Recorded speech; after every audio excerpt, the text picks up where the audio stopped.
So now I want to start talking about how to practice major scales in different ways. I have a couple different sheets here. One is there's a text sheet that should say how to practice major scales. And then there's also a sheet that says how to practice scales with some examples. So the main thing to do, I think, once you've got the major scale, basic major scale under your fingers and you're starting to get tired of just running up and down the scale, there's a bunch of things you can do. One is to name the notes as you're playing them. And here I'm going to just for variety, I'm going to switch to the key of G. And we may switch to the key of D in a minute too. But just to kind of get out of the C scale. And also because G is such a nice key on the guitar and mandolin and fiddle.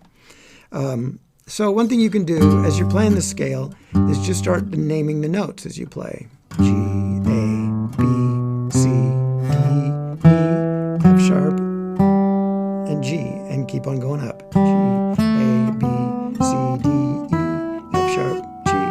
Okay.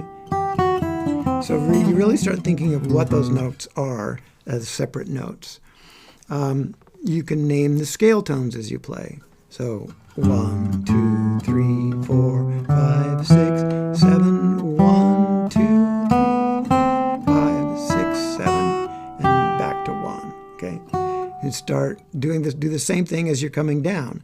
1, 7, 6, 5, 4, 3, 2, 1. Now you'll notice a lot of those chords were named with things like ninths, 11ths, and 13ths, which I didn't really explain. Basically, once you start getting above the repeat of the root, we've got our chords. We got 1, 3, 5, 7. Well, let's do a major in G here. 1, 3, 5, 7. If I'm going to keep going up to add notes to that chord, then I start referring to them usually as sort of what they would be if you started here. So that would be a 9. So the second becomes a 9. 4 becomes an 11. 5 is the same. And the 6 becomes a 13. Okay, so those numbers, if you're wondering why, there's a 13 chord, what it really is a 6. But what it sort of assumes is that all of those notes are in the chord, so that you could potentially play, like for instance, a 13 chord could potentially have the 1, the 3, the 5, the 7, the 9, the 11, and the 13. Okay, same with the 9. 1, 3, 5, 7, 9. Those notes could be all in that chord, if that makes sense. Okay, so it can be helpful if you use those chords, if you find yourself playing music with those chords in them, to just then start thinking about, well, there's the 2 is actually the 9, and kind of the 4 is the 11, and so on. Okay, so that's a really good thing to think about. So you can practice across the neck in positions.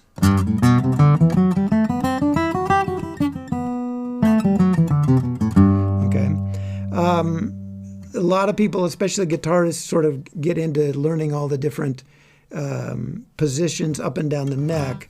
And there's a bunch of different ways to kind of think about that. And I've given, at the end of this, I'll show you just 3 positions, I think. If you're only playing in first position or open position, how to think about playing in different positions. But the reality is that playing in a lot of positions isn't as important as what you're doing in those positions. If you think about it, you play in first position or even down. If you're playing, if you can play up to that B there and up and down there, you've got all the way from this E all the way up to this B. That's 3 notes of 3 octaves. That's a lot of notes. You can play a lot of music there. And really, if you're going to keep on going up, you've really only got 3 notes until you get to the 3rd octave.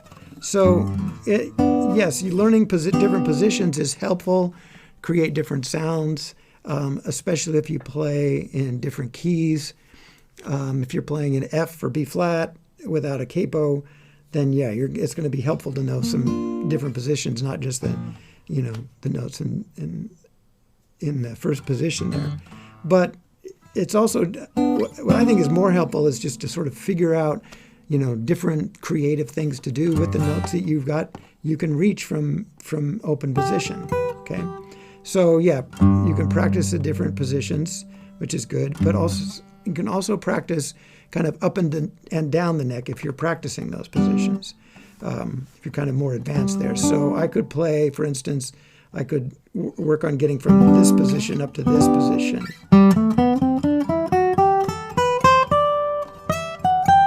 Right? If I had my positions, if you had learned all those positions,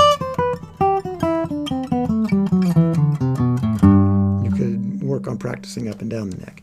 If you're still just working in 1 or 2 positions, then don't worry too much about that. So now I want to think about,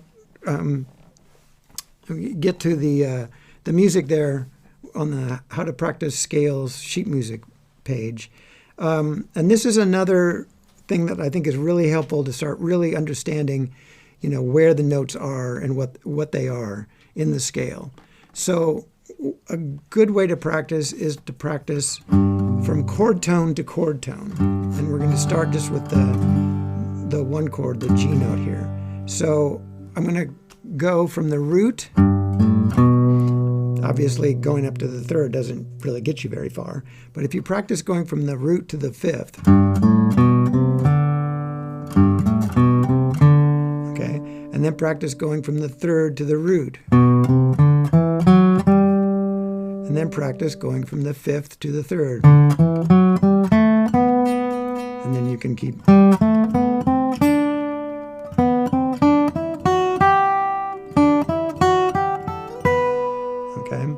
So, and the reason for this is it really starts, getting into your fingers and into your brain where those, those parts of the chord are. I know my 5 is there. I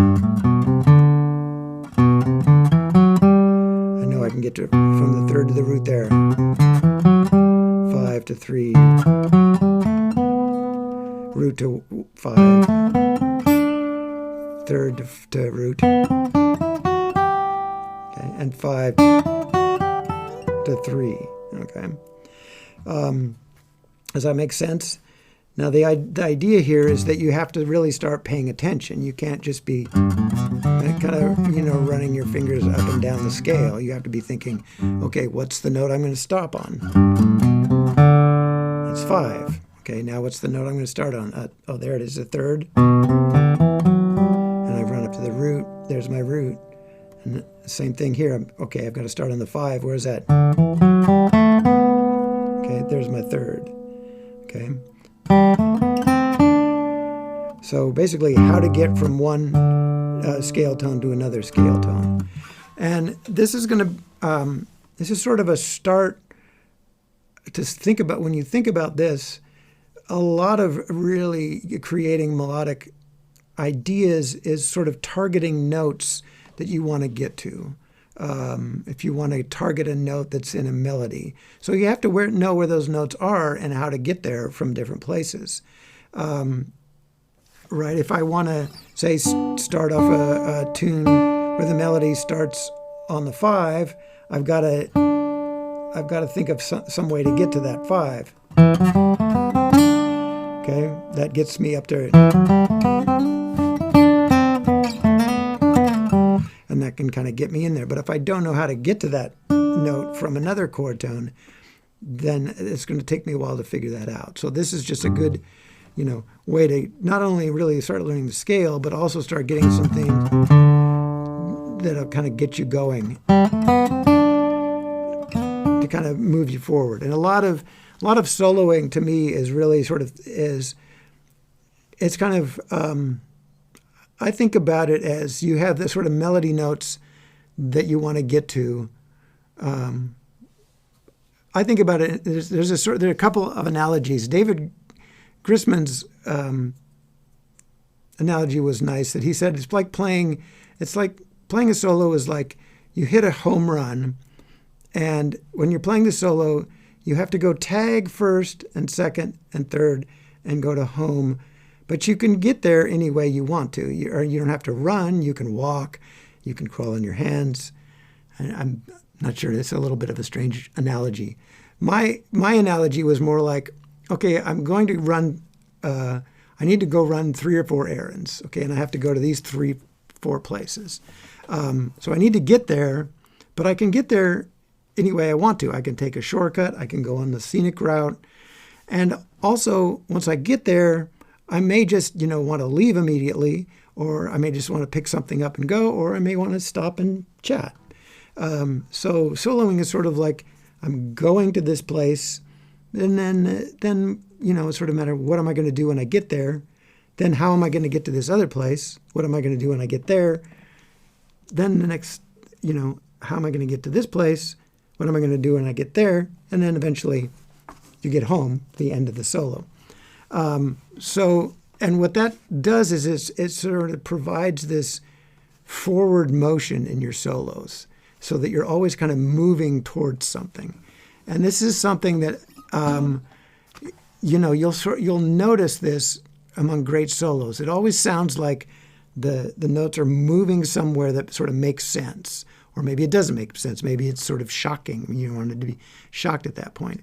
But most solos tend to, want to have this forward motion. And we'll talk about that a lot later on in some of the sessions. But right now is sort of a start to think about just how you're going to, just some different ways to get used to the major scale. Okay.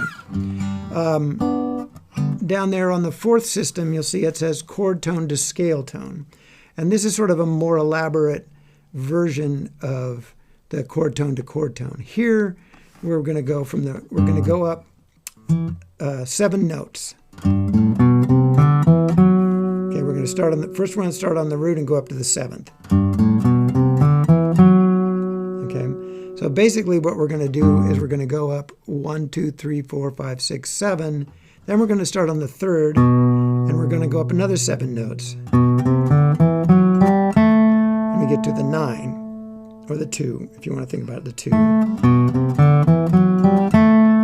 Okay. So we're going to start on all those chord tones, the root, the 3rd.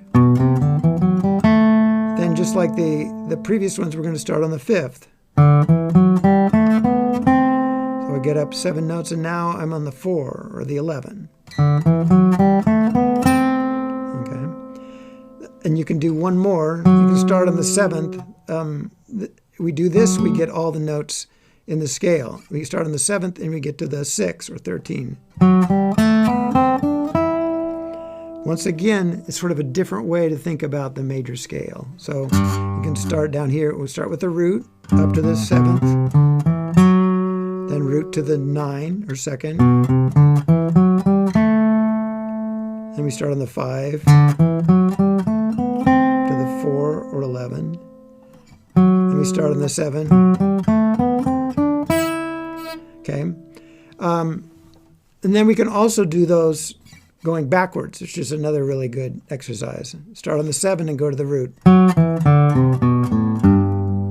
Okay. Start on the 9 and go to the 3. Start on the 11 and go to the 5. Okay. Start on the 6 and go to the 7. All right.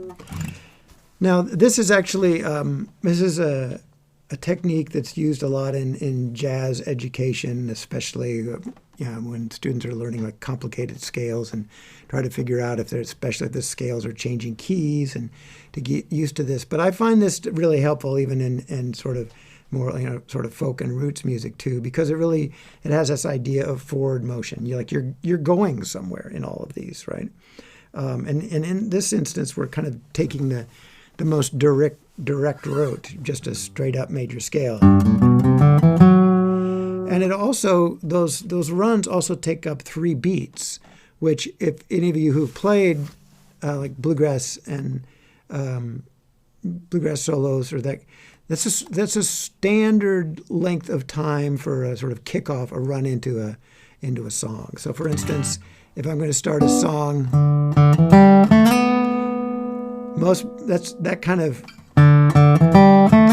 that's 3 beats. So it starts on the 2. 1, 2, 1, 2, 3, 4. Right?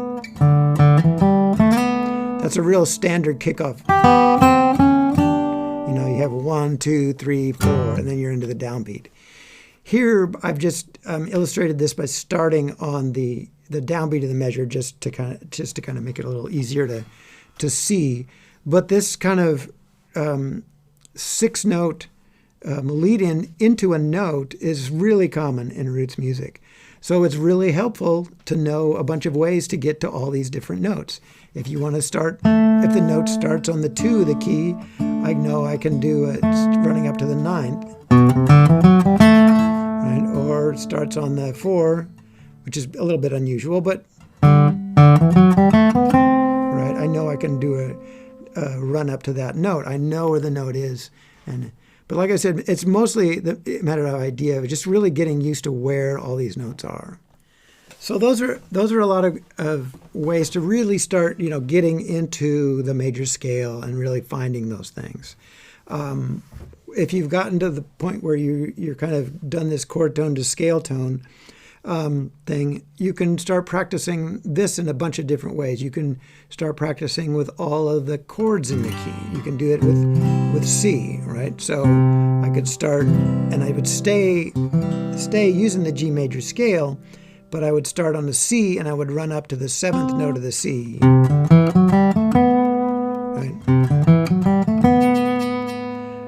I'd start on the 3rd of the C and I'd run up to the 2nd note of the note above the root. Okay? If I start on the 5th of the C, that's a little odd one.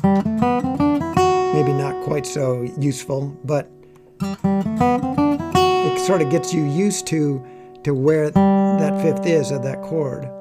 Do the same thing for D. If I start on the root, we run up to the 7th, and you notice I'm staying within the scale.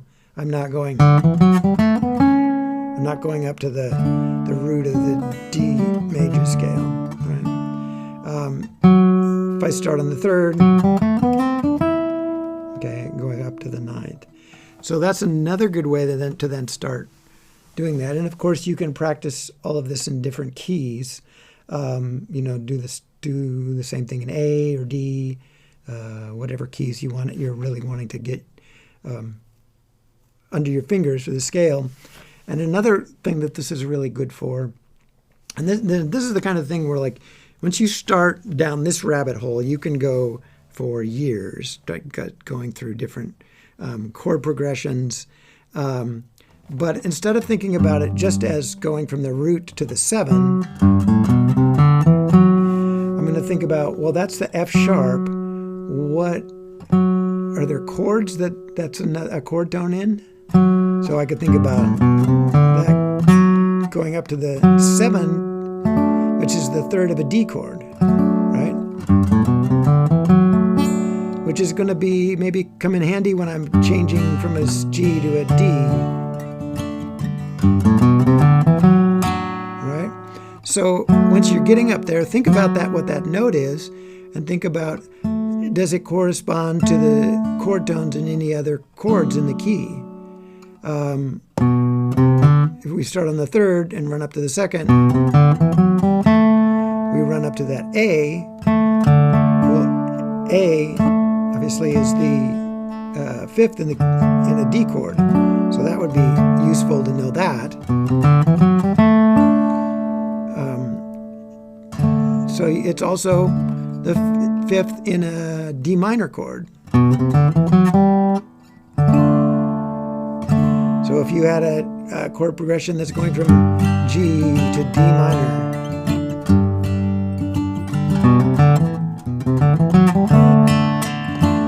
and just start thinking about what these different notes are and how they function. If we have this starting on the 5th in G and going up to the 4th, obviously that 4th is the root in the C chord. It's also a 3rd in the A minor chord. So that might be helpful if I'm going from a G to an A minor. Right? So I can think about, and you can, really kind of, like I said, go down the rabbit hole of what other chord tones, what other chords has an F sharp in it. F sharp is 5th in B minor, so it's the root in F sharp minor, obviously. Okay, so as you're practicing these things, I just want to sort of reiterate that, once you kind of get one of these things down, move on to something else. Okay. If you get this stuff down and sort of think, okay, let me do this in a different key with a different chord in the key, I could do the same thing with A minor, say, in the key of G. Or let's think about E minor, which is the relative minor.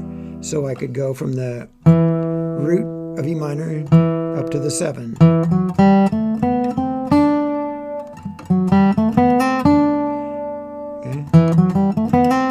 I could go from the 3rd of E minor, and you'll notice these obviously, they sound similar to the G major ones we did, right? Especially if we don't have a kind of chord under, if we're not hearing this. But you just sort of think about these that note. Obviously, E is the root of E minor. G is the 3rd of E minor. B is the 3rd of E minor. So I can do, right? Sort of think about it in terms of these different chords.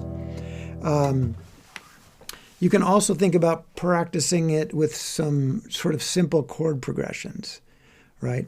So you could just do 1, 4, and 5. Or you could do, say, something like 1, 6 minor, 2 minor, and 5. And maybe I'll try the root to 7 with those chords. So I would start with my G. And then I would say, okay, I'm going to an E minor. I'm going to start on the root there and go up to the 7. Now an A minor, I'm going to start on the root and go up to the 7.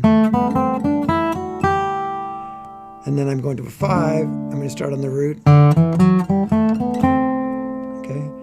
Then that sort of starts laying out, so you sort of see how some of these things are connected as they go from chord to chord.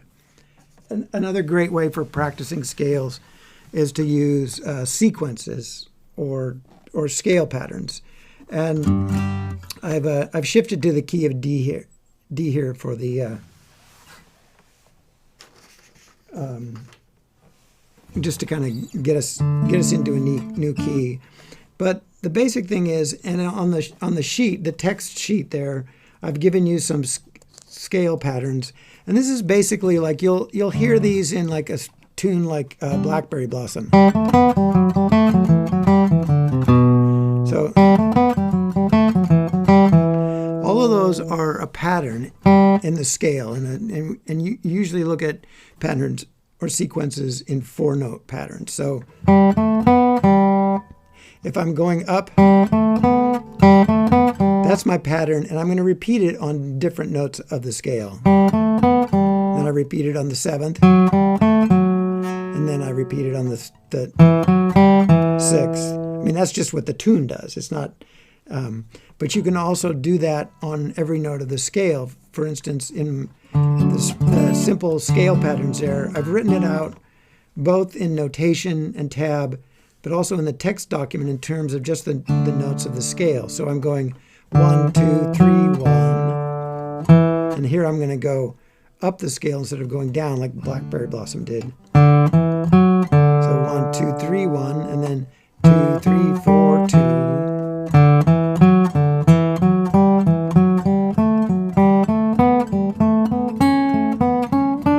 And you can go all the way up and do every step of the scale. So here I'm doing it on the root. There's on the 2. And you'll notice once again, I'm staying in the scale. So here I'm going up 2 whole steps. Here I'm going up a whole step and a half step, and then down a third. So really that pattern is up a step, down a third. And then I go up all the way up, where you can go up as far up or down as you want to. So here I do it on the root, the second, third, fourth, fifth, sixth, seventh. Okay, so that's a really good way to. Once again, you're just doing different things with the major scale, and you'll see these patterns in all sorts of, like, especially in fiddle tunes. You'll just see these in all sorts of different. These patterns repeat, and you could take tunes and create patterns out of them. I have a lesson actually in my advanced flat picking on patterns and how to just like take patterns out of tunes that you already know. And I've given you a bunch of patterns here in the music. That first measure is, and I've just given you the first 2. And the idea here is these will help you if you just read a whole list of patterns, That would help you get your fingers moving in different ways. But it'll help you even more if you're thinking about, okay, what should the next one be? Okay, that really helps you more understand the scale. So if I'm thinking, I'm going, I've just given you that. So to keep going, then you have to think about, okay, I've started on the root, I've started on the second, I've started on the third, and what am I doing? I'm going up 2 steps and then down a third. Now I have to start on the fourth. Where's that? And then you really have to think about where all those notes are. You're not just kind of repeating a bunch of things that you're reading from tab or music. So I would recommend really trying to do that yourself. To me, and this is really important, and I would say that in this whole class, is a sort of active learning.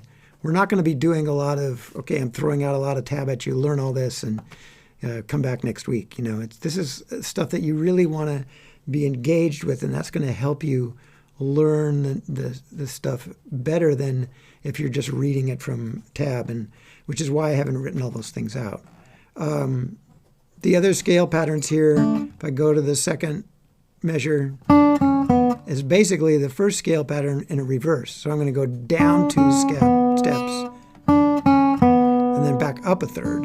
Instead of going up 2 scale steps and down, I'm going down 2 scale steps and then up.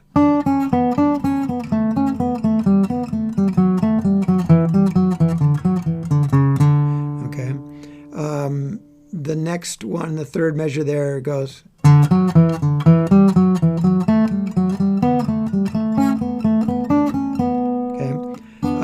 And the next one there is also the reverse. Yeah, sorry.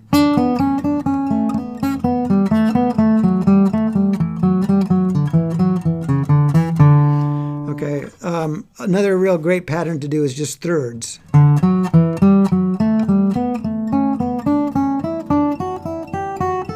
The same, going up and then down.